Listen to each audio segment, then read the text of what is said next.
Today is 9/11, and I thought it would be rather fitting if I did a video breaking down 9/11 and we take the official story and compare it to some other key details that a lot of people may have kind of glossed over and missed. So we're just going to jump the gun and jump straight into it with the official story that we're given from the mainstream media and legacy news outlets. So to begin, we know when this happened, right? This happened on Tuesday, September 11th of 2001, where we're told 19 Islamic terrorists from the terrorist group Al-Qaeda hijacked 4 commercial passenger planes. Okay, and supposedly this was a coordinated suicide attack on the US, and this was led by Osama bin Laden. Okay, now we have 4 total planes, right? We're going to start with the first 2, where they crashed into the World Trade Center buildings, which were the north and the south. Okay, and these 2 buildings, the north and the south, collapsed within 2 hours, which is rather quick and also kind of odd, but I will get into why that is later. Now, these planes were identified as flights 11 and 175. And now, if you know, there was a third building, which was the World Trade Center 7, later collapsed due to uncontrolled fires. So keep in mind, that building was not hit by a plane. There was just fires and it collapsed. Okay, you can kind of wrap your head around that, I guess. It kind of makes sense. But as you go further down the timeline, things start to make less sense. And then you go even further down the timeline, things start to make all sense. You put all the pieces together and you complete a puzzle. Okay. Now, the third plane here, because again there was 4, the third plane was identified as American Airlines Flight 77, which crashed into the western side of the Pentagon. The 4th plane, which was identified as United Airlines Flight 93, crashed into an empty field in Shanksville, Pennsylvania. Nothing too special about those 2. They just crashed into a couple places. Didn't do as much damage as the first 2 initially, right? Here's the thing. 4 passports were allegedly recovered, and the story is that they belong to the Islamic Hijackers. Now, the weird thing about this too is that the 2 out of the 4 passports that were recovered came from the crash sites right in the crash site, okay, in the World Trade Center, right? If there was all this fire that caused an entire building to just collapse without anything else hitting it or causing it to collapse, you would think that, a passport being made out of paper is flammable and that it would burn, and you could not see the contents in it or who it could have possibly belonged to. But allegedly we get this story, somehow it survived, somehow 2 of them survived, and we just know who they belong to exactly. There's their names and everything. That's what we're told. So now here's some missed key details that some people will just kind of graze over. To begin, Israel desired regime change in Iraq, and this began in the mid-90s and early 2000s. Okay, so we're going to start first with the mid-90s, which is when Netanyahu states he wants to, quote, weaken, contain, and roll back Syria. Interesting. And he also says this effort could be furthered by, quote, removing Saddam Hussein from power in Iraq. Okay, you got a little conflict going on there. Nothing too ooh, that's odd, but listen to this. In the early 2000s, Netanyahu testified before the U.S. Congress to urge the replacement of Saddam Hussein. And he says, quote, if you take out Saddam's regime, I guarantee you that it will have enormous positive reverberations on the region. I don't know why I can't speak today. And from the New York Times, like I said, I Google all of these things. So, if you want to find all this stuff, just Google it. You just do your own research. You got to be a free thinker here, right? So the New York Times says Israel believed that a war in Iraq would benefit the region. And Israel's intelligence agencies viewed Hussein, I'm so sorry, as an imminent threat. They called him an imminent threat, okay? That's kind of interesting. I wonder why that is. And Israel then provided Washington with reports on Iraq's alleged weapons program. which is the same situation. If you notice, it's kind of interesting. It's the same exact situation we're in today with Iran, where all of a sudden we get these reports from somebody saying that, oh, this country, this little place has got a nuclear weapons program. They're a threat to us. They're an imminent threat, immediate threat. They've done this multiple times now. You can kind of tell this has become a pattern, and it's quite suspicious because I will explain this later, but it's once you, like I said, once you put the pieces together, it all starts making sense. Okay, so like I said, Israel provides Washington with reports on Iraq's alleged weapons program. Israel uses this tactic, like I just said, with every enemy to drag the U.S. into war because Israel knows they can't complete it without us. Now, you might think, oh, that's very endearing. They need our help. Well, that's not the point here. The point here is this is a very bad thing because we're getting involved in wars that we simply do not and cannot and should not be involved in. And you would think, okay, so why don't we just say no? Well, because Israel has blackmail on us because of Epstein, but we'll talk about that later. So here's the juicy stuff, all the conspiracy stuff and the conspiratorial stuff that gets you called like a crazy anti-Semite and a Nazi and stuff like that. We're going to start with the controlled demolition conspiracy, okay? Firstly, I'm going to say this because these are also conclusions that I've come to based on the facts that I've seen and videos that I've seen, articles that I've read, pictures that I've seen, because I wasn't alive at this time. I wasn't alive on 2001. But it doesn't take a rocket scientist to put a couple pieces together and make a puzzle, okay? So firstly, I'm going to say is physics don't work that way. What do I mean? You have a tower. You have the two towers, right? Let's just take one tower, just as a better example. You have one tower. Plane comes and hits it up here. All this stuff up here might crumble. Yeah, that makes sense. Okay, so now I guess you kind of have the tower like this, where it's not complete. What causes the rest of this to crumble and literally collapse in on itself like that? Can you explain to me how that makes sense? I would understand if you have the tower, the plane comes and hits it at the very bottom, the base. Even then, the buildings were made, they were built so structurally efficient that they were made to withstand impacts like that. I think any skyscraper, you could take a plane, you know what's going to happen? Maybe the top will collapse, but the whole damn rest of the building underneath is not going to collapse in on itself. I don't believe that shit for a second. The second thing is it is clearly explosives. Let me explain this point. There's a specific video, if I find it on Twitter, I can link it in the description below. But there's a specific video on Twitter. There's a couple different angles of these, but one specific one, you can see it very clearly, and it's incredibly suspicious. You see the building, right? You see the building.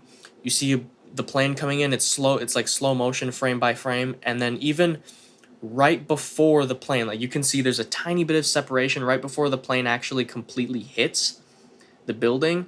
You see an explosion. You see an explosion go off in the building on the other side. You see poof, before the plane actually goes into the building directly. That's fucking weird. And you even have testimonials from, you have testimonies from eyewitnesses, people being there, and this was taken down off the news right. They took this shit down right away. But you have eyewitnesses there saying that that looked more like explosives and explosions going off rather than just a plane just hitting something. You know what I'm saying? Like, I think as a human, you can kind of tell the difference between just a crash and an actual right, like a combust, like you know what I'm saying? Like, it's pretty self-explanatory. Let's see. Now for the dancing Israelis, a lot of people love or hate this one. So basically, the story of this is that 5 Israeli citizens were found celebrating and dancing as the Twin Towers fell. Now, there's not too much information on this one that I've found, but the basics, like I said, the basic story here is that you have like 5 different Jews or Jewish people celebrating as, what is New York? It's like the heart of America, people consider it. And the two most, it was like the most, not necessarily famous, but I think you know what I'm trying to get at, the most renowned buildings in the city and probably in the whole country being destroyed. And you have outsiders that were not white Americans they were Jewish people, regardless, it doesn't matter who they were. Okay, it doesn't matter if they were Christians, it doesn't matter if they were Islamic. The fact is that they were Israeli. They were Jews, they were Jewish. Period. There is no like maybe they were this, maybe they're that. That's just the fact. You cannot say that's anti-Semitic. It's a fact. Okay? This isn't like, I don't know how this is offensive to some people, but it is a fact. They were celebrating the death of thousands of people. That is fucked up. And I don't even have to say that for that to be a fact. That's just messed up. It doesn't matter who it was. If it was Christians, what the hell is wrong? They're not real Christians, but what the hell is wrong with them? If they were, Islamic, what the hell is wrong with them? It doesn't matter who they are, but the fact is that they just so happen to be Jewish. Okay? Now, here's the other thing. The passports, I believe, were forged in one of two ways. I believe that, firstly, they either did not even belong to anyone that was Islamic or an Islamic terrorist at that to begin with, and they were just created. They were just for completely fake documents, and they just were planted there by the Israelis that carried out the attacks, and they just wanted to pinpoint that on Islam, which I'll explain why in a second. I've also kind of briefly touched on it a little bit ago.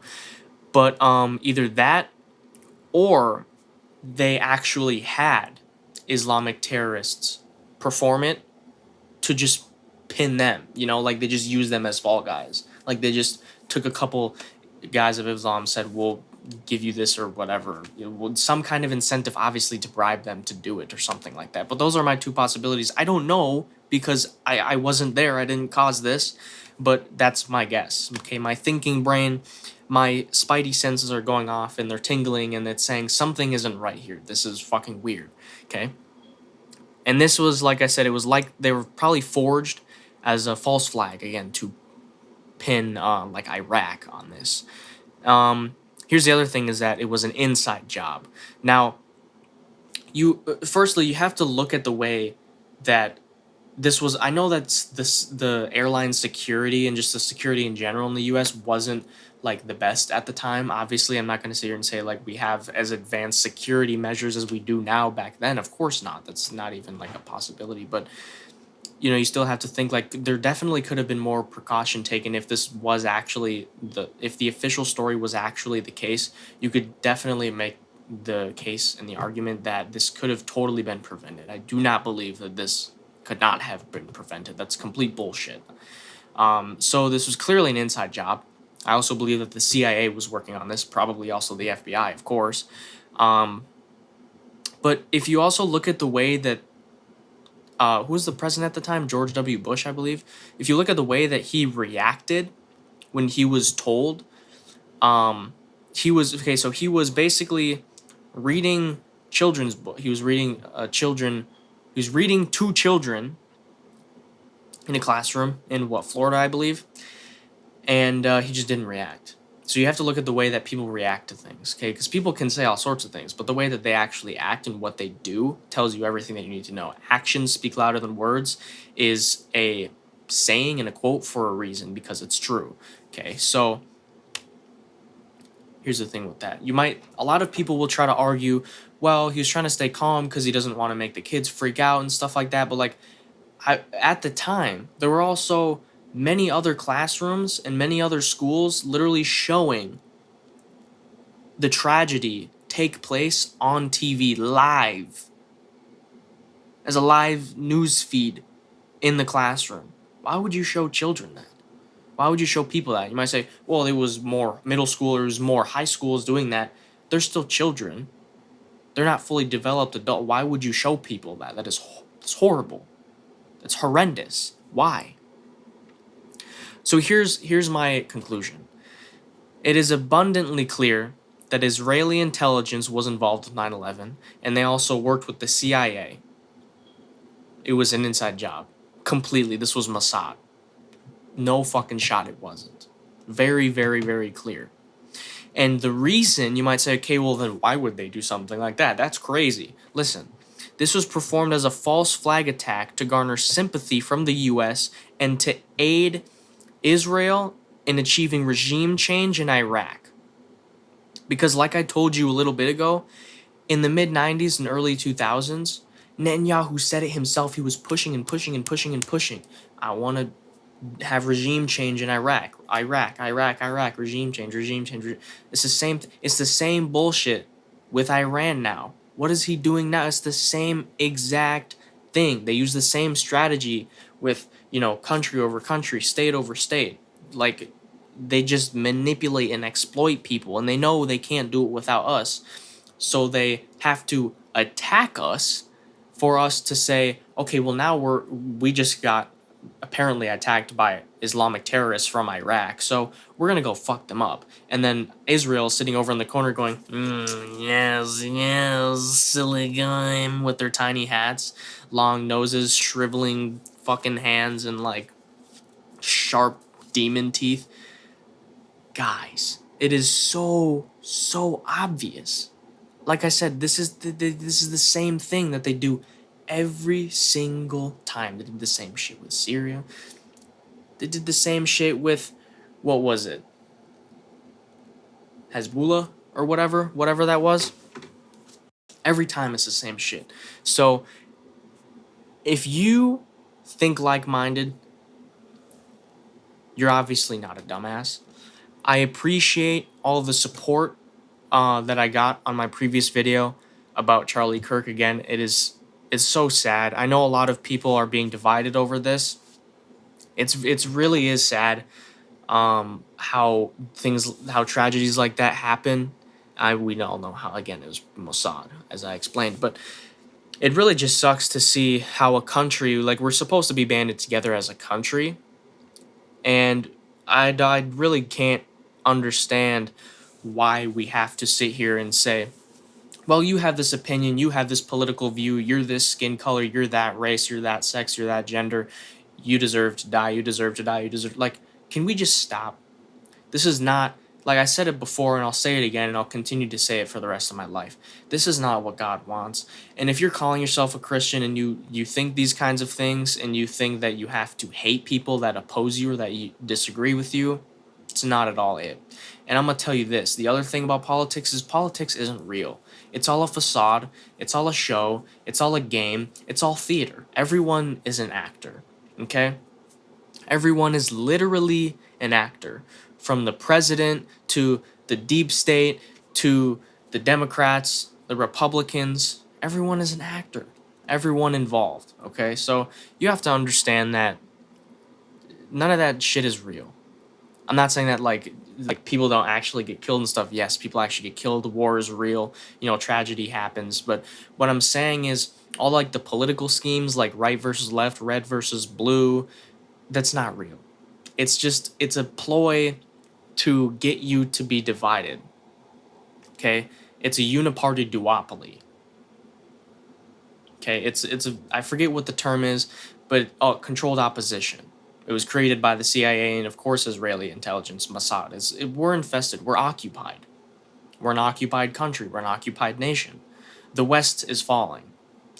I would say it has fallen, but I think there's still time to save the West. I don't really know how, but I'd like to try. I'd like to be able to have faith. I don't want to be one of those black pill people that's, oh, it's over. I'm done. I'm just gonna die and the world's over. Christ is coming. Christ is coming. Whatever you believe is going to happen or what's not going to happen, if you think it's the rapture or not, whatever you may call it, doesn't matter. Either way, the end of the world is coming.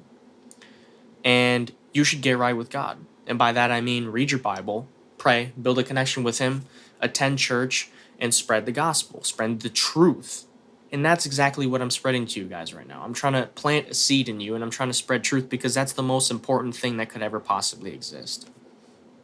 Is the truth, because Jesus Christ, God Himself, He is the way, He is the truth, and He is the life.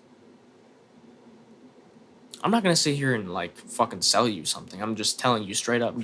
All you need to do is build a connection with God. I'm not going to scam you or anything. Most people that do these, it really sucks. Like people like me just trying to spread a genuine message get a bad rep because a lot of people like us or that do these same kind of videos will like do some bullshit like what do you call, like, Ponzi scheme or multi-level marketing, MLM or whatever the fuck, and like basically scam people, like those typical guru influencers. But it's like, look, I'm not trying to sell you something. Yeah, I have a free fucking course, but like I said, it's free. It's called if you're interested, it's called the Matrix Masterclass. So you can get it on my website, bloomyourpotential.com. It goes through all of like the conspiratorial truth type stuff that I talk about. If you want a more like in depth, I go through like all the proof and different things like that if you want to see more about it. But obviously, you don't have to. It's completely free. It literally doesn't matter. So again, I'm not trying to scam you. I'm not trying to sell you shit. All I'm gonna tell you is this: get right with God, because when the end times come and you end up in hell, you're gonna be sorry that you didn't have a chance, didn't get a choice. It wasn't my fault. This, that. Don't make excuses for yourself. Take accountability, like a Christian and a man, especially if that's what you are. That's what you're supposed to do.